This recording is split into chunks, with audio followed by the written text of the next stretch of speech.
வணக்கம்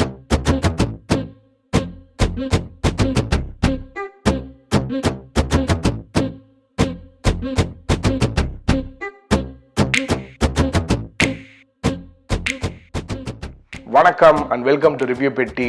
நான் பார்கோ கேசவன். நம்ம சேனலுக்கு நீங்கள் புதுசாக வந்திருக்கீங்க அப்படின்னா இது முக்கியமாக ஒரு டிவி சீரீஸ்க்கான ரிவ்யூ சேனல். அதை தவிர நான் பார்த்த படங்கள் எது நல்லா இருக்கோ அதோட ரிவ்யூவும் இங்கே பகிர்ந்துக்கப்படும்.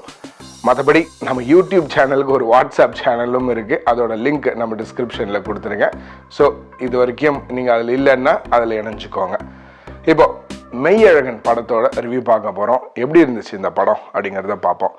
கார்த்தி, அரவிந்த் சாமி, தேவதர்ஷினி, ஜெயபிரகாஷ், புறமா ராஜ்கிரண் இவங்கெல்லாம் நடித்து கோவிந்த் வசந்தா மியூசிக் போட்டு பிரேம்குமார் இந்த படத்தை டைரக்ட் பண்ணியிருக்காரு. இவர் தான் 96 படம் எடுத்தவரும் கூட. இதை சூர்யாவும் ஜோதிகாவும் ஓன் பண்ணுற 2D என்டர்டெயின்மெண்ட் ப்ரொடியூஸ் பண்ணியிருக்காங்க. இந்த படம் எப்படி இருந்துச்சு, இதோட கதை என்ன அப்படின்னா, சின்ன வயசில் தங்களோட குடும்ப தகராறால் குடும்ப பிரச்சனை ஏற்பட்டு தன்னோட அப்பாவுக்கு அவங்க இருந்த வீட்டை இனிமேல் இது உனக்கு சொந்தம் கிடையாதுன்னு சொல்லி அமுச்சு விட்டுறாங்க. இதனால் அந்த ஊரில் இனிமேல் இருக்கவே பிடிக்கல அப்படின்ட்டு அரவிந்த் சாமி சின்ன வயசில் இருக்கும்போதே அவங்க சொந்த ஊரான தஞ்சாவூர்லேருந்து மெட்ராஸுக்கு இவங்க போயிடுறாங்க.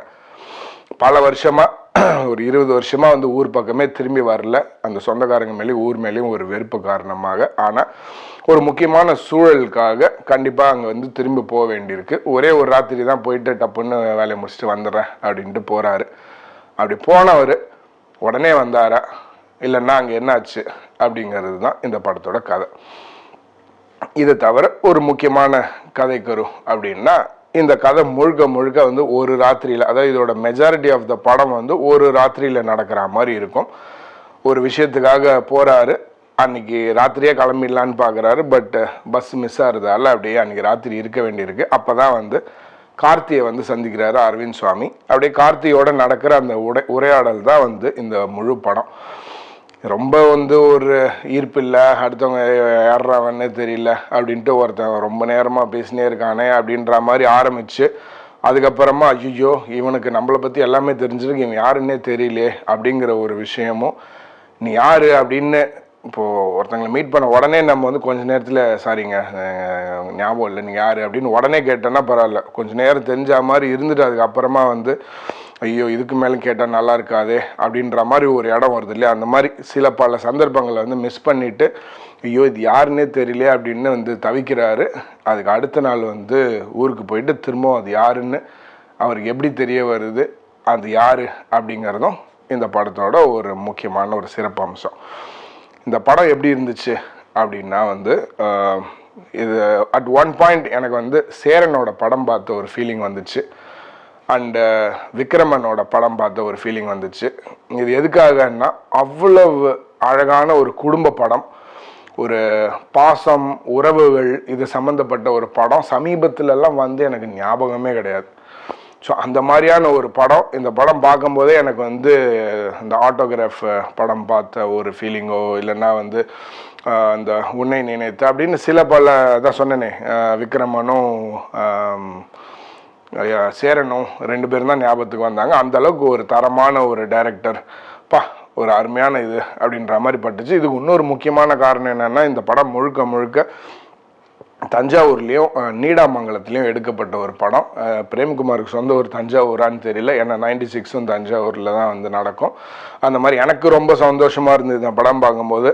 என்னுடைய சின்ன வயசு ஞாபகங்கள், எங்கள் அண்ணாவோட அக்காவோட எல்லாம் அப்படியே ஊஞ்சலில் விளாட்னது, தெருவில் ஓடி பிடிச்சி விளாட்னது அப்படின்னு பல இடங்களில் எனக்கு என்னுடைய சின்ன வயசு ஞாபகமும் என்னோட அண்ணா அக்கான்ட்டு எங்கள் சொந்தக்காரங்க எல்லாரோட ஞாபகமும் எனக்கு இந்த படம் கூட்டிகிட்டு வந்துச்சு. அதனால் இந்த படம் இது வரைக்கும் நீங்கள் பார்க்கல அப்படின்னா கண்டிப்பாக பாருங்கள். எந்த வயசினராக இருந்தாலும் தாராளமாக பார்க்கலாம். எங்கள் அப்பாவையும் இந்த படம் பார்க்க சொன்னேன், போயிட்டு ரொம்ப நல்லா இருக்கு அப்படின்னு சொன்னாங்க. அந்த மாதிரி நீங்கள் எந்த வயசை சேர்ந்தவங்களாக இருந்தாலும் சரி, எந்த ஊரை சேர்ந்தவங்களாக இருந்தாலும் சரி, இந்த படம் பார்க்கலாம். உங்களுக்கு கண்டிப்பாக குறைஞ்சபட்சம் 5லேருந்து ஒரு 10 சீனில் உங்களுடைய சின்ன வயசு ஞாபகத்தை அப்படியே ஒரு புன்னகையோடு இந்த படம் கொண்டு வரும். அதுதான் இந்த படத்தோட ஒரு முக்கியமான வெற்றி. அண்ட் இந்த படத்தை முழுக்க முழுக்க கார்த்தி நல்லா அப்படியே தூண் மாதிரி தாங்கியிருக்காருன்னு சொல்லணும். ஏன்னா கார்த்தியோட குரல் தான் வந்து கேட்டுக்கிட்டே இருக்கும். நல்ல ஒரு சார்மிங்காக நல்ல ஒரு கலகலப்பான ஒரு கேரக்டராக வந்து கார்த்தி வந்து அவ்வளோ சூப்பராக இருந்தது. ஒரு சில இடங்கள்ல மட்டும் எனக்கு வந்து இந்த கார்த்தி வந்து பொன்னியின் செல்வன்ல இருக்கிற அந்த இடத்த வந்து ரிமைண்ட் பண்ணிச்சு. குறிப்பா சோழனை பத்தி பேசுற ஒரு இடம் வரும், அந்த இடம் கூட கொஞ்சம் ஒரு மாதிரி டிராகிங்கா பட்டுச்சு. அதுவும் குறிப்பா வந்து எல்டிடி பத்தி பேசும்போதும் சரி, தூத்துக்குடி சம்பவத்தை பத்தி பேசும்போதும் சரி, கொஞ்சம் இந்த இடத்த கொஞ்சம் அந்த விஷயத்துக்காக தவிர்க்க சொல்லலை, இன்னும் கொஞ்சம் ட்ரிம் பண்ணியிருக்கலாமோ, இன்னொரு 1/4 மணி நேரம் படத்தை குறைச்சிருக்கலாமோ அப்படின்னு பட்டுச்சு. பட் அதனால ஒரு குறை ஒன்றும் கிடையாது, அது நல்லாவே தான் இருந்துச்சு. அண்ட் இது எல்லாத்துலேயும் ஒரு முக்கியமான ஹைலைட் வந்து கமலோட குரல். அந்த கதையோட தழுவி ஒரு இடத்துல வந்து யாரோ இவன் யாரோ இவன் யார் யார் இவன் அப்படின்னு ஒரு இடம் வரும். அவ்வளவு சூப்பராக இருந்துச்சு. அப்படியே வந்து பல இடத்துல இந்த படம் வந்து கண்ணீரை கொண்டு வந்துச்சு அப்படின்னு தான் சொல்லணும். அந்த ரிசப்ஷன் சீன் ஆகட்டும், அதுக்கப்புறமா ஒரு சைக்கிளை வச்சு ஒரு கதை சொல்கிற மாதிரி ஒரு இடம் வரும், அந்த மாதிரி. அப்புறமா அந்த ஜல்லிக்கட்டை பற்றி ஒரு இடம் வரும், அதெல்லாம் செமையா வா அப்படின்ற மாதிரி இருந்துச்சு. அந்த மாதிரி நிறைய அழகான காட்சிகள் நல்ல அருமையாக பொறுமையாக சூப்பராக எடுத்திருக்காங்க. அதாவது இப்போ நம்ம சமீபத்தில் நம்ம எல்லாம் எப்போ பார்த்தாலும் கடை கொடுக்கணும், இந்த துப்பாக்கியில் சுடுறதும் வெட்டுறதும் வண்டி எடுத்துன்னு போகிறதும் அப்படிங்கிற மாதிரி இந்த டைம் லேப்ஸ் மாதிரியே எல்லா படமும் இருக்குது. ஸோ இது வந்து நல்ல ஒரு பொறுமையான அழகான ஒரு கதைங்கிறதுனால பொறுமையாக இருக்குது. அதனால் சில பேருக்கு வந்து இது ஏதோ பொறுமையாக போகுது, சீக்கிரம் முடிங்களா சீக்கிரம் எடுங்களான்ற மாதிரி தோணலாம். பட் அந்த மாதிரி இருக்கிறவங்களுக்கு ஒரு விஷயம் என்னென்னா, ஒரு படம்னு வந்தாச்சுன்னா 2லேருந்து 2.5 மணி நேரம் அதுக்காக தான் வந்திருக்கோம். அவசர அவசரமாக பார்த்துட்டு அவசர அவசரமாக வீட்டுக்கு போகிறதுக்கு எதுக்கு தேட்டருக்கு வந்து படம் பார்க்கணும்? பொறுமையாக பார்த்து பொறுமையாக ரசிக்கிறதுக்கு தான் படம். அண்ட் அதுக்கேற்ற மாதிரி இந்த படமும் இருக்குது.